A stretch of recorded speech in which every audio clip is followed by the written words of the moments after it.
आप सभी का बहुत बहुत धन्यवाद। शालीनता व संघर्ष की अद्भुत मिसाल जो संगठन में अनुशासन के परिचायक हैं, विश्व की सबसे बड़ी राजनीतिक पार्टी के राष्ट्रीय अध्यक्ष श्री जेपी नड्डा जी से विनम्र निवेदन करती हूं कि आप हम सभी को संबोधित करें।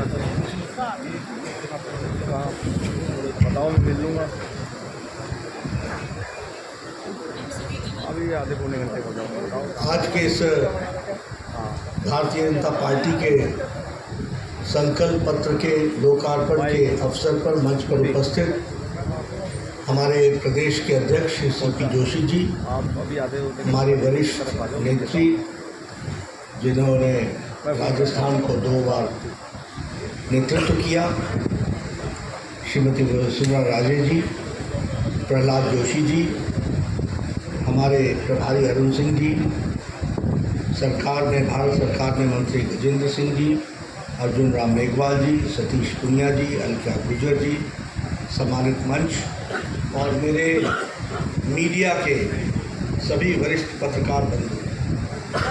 आज नेशनल प्रेस डे है। सबसे पहले तो मैं अपने पत्रकार बंधुओं को आज प्रेस डे के अवसर पर उनको शुभकामनाएं भी देता हूं और उसके साथ साथ उनको आज के दिन के लिए बधाई भी देता हूं। आप हमारे चौथे स्तंभ के रूप में प्रजातंत्र की सेवा कर रहे हैं। मित्रों, ये संकल्प पत्र के बारे में कुछ भूमिका आपके सामने अभी अर्जुन राम मेघवाल जी ने रखी और थोड़ी सी भूमिका हमारे प्रदेश के अध्यक्ष जी ने रखी।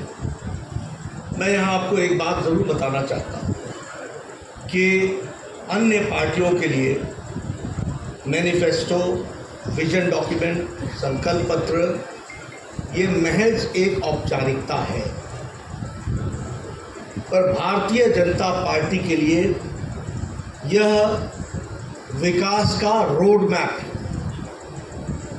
और इसलिए इस संकल्प पत्र मात्र कुछ पन्नों पर लिखा हुआ शब्द नहीं है, वह हमारे लिए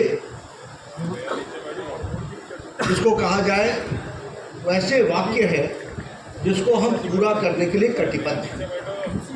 और मैं कहने के लिए नहीं कह रहा हूँ, हमारा इतिहास इस बात का साक्षी है कि जो हम लोगों ने कहा वो करके दिया, जो नहीं कहा था वो भी करके दिया।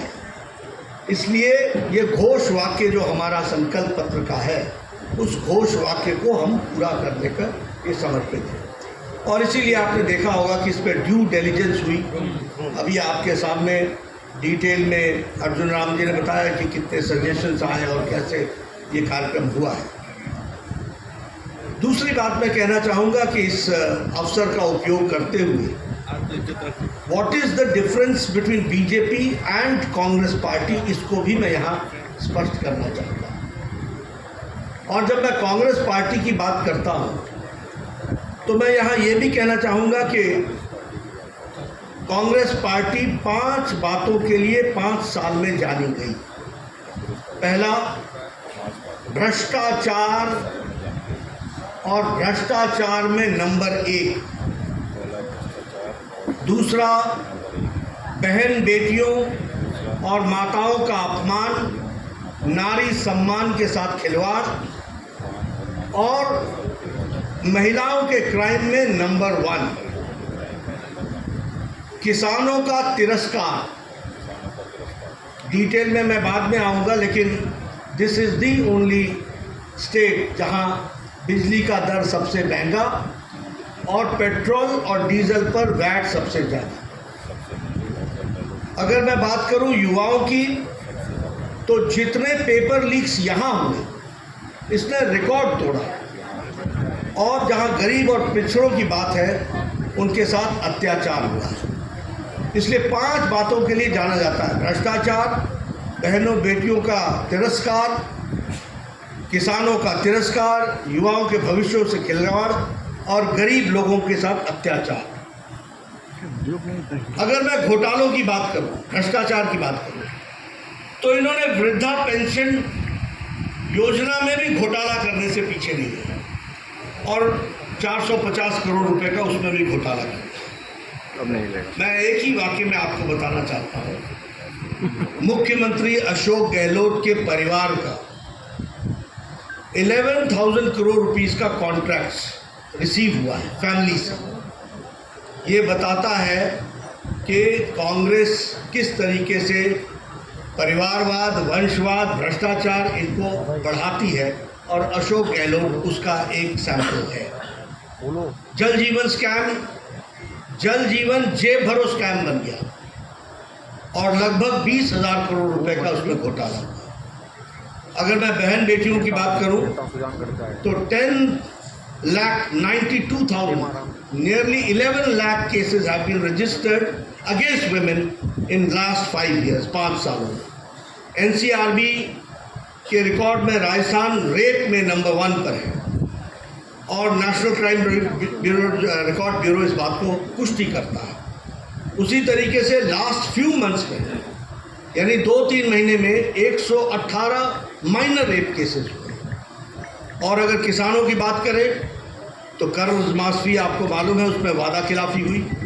लगभग 19,400 किसानों की भूमि को कुर्क किया गया है। फर्टिलाइज़र स्कैम, उसमें अशोक गहलोत जी के ब्रदर ने, भाई ने सब्सिडाइज फर्टिलाइज़र को एक्सपोर्ट किया। ये नए नए तरीके, नए नए आयाम के भ्रष्टाचार हमको देखने को मिल रहे हैं। उसी तरीके से पेपर लीक्स में REET रीट का पेपर लीक ये जग जाहिर है, और लगभग हर साल 3 paper leak average, on an average 3 paper leak Rajasthan ने पिछले 5 वर्षों में विटनेस किया है। गरीबों की बात करें तो दलितों पर, हमारे अनुसूचित जाति भाइयों पर और अनुसूचित जनजाति भाइयों पर 8,000 केसेस रजिस्टर हुए हैं। और उसी तरीके से यहाँ पर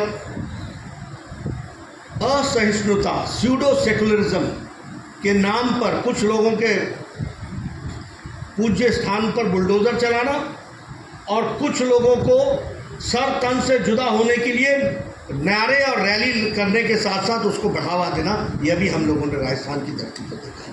जो राजस्थान शांत प्रिय राजस्थान जाना जाता था, जो राजस्थान सद्भाव के लिए जाना जाता था, आज वहाँ ऐसी आवाज़ें उठ रही हैं। मैं यहाँ पर आपको ये भी बताना चाहता हूँ कि भारतीय जनता पार्टी ने कोशिश की, भारत की सरकार के द्वारा, कि राजस्थान को जितना संभव हो सके उतना हम उसको मुख्य धारा में शामिल करें। और इसलिए चाहे वो महिलाओं को सम्मान देने के लिए इज्जत घर का सवाल हो, यानी शौचालय बनाने का सवाल हो, चाहे उज्ज्वला योजना हो, चाहे नारी शक्ति वंदन विधेयक हो, और चाहे उजाला योजना हो, ये सभी महिलाओं को ताकत देने का काम कर रही हैं, और भारतीय जनता पार्टी ने इसमें आगे अपने आप को बढ़ाया है। उसी तरीके से अगर किसानों की बात करें, प्रधानमंत्री फसल बीमा योजना, प्रधानमंत्री किसान सम्मान निधि, नीम कोटेड यूरिया,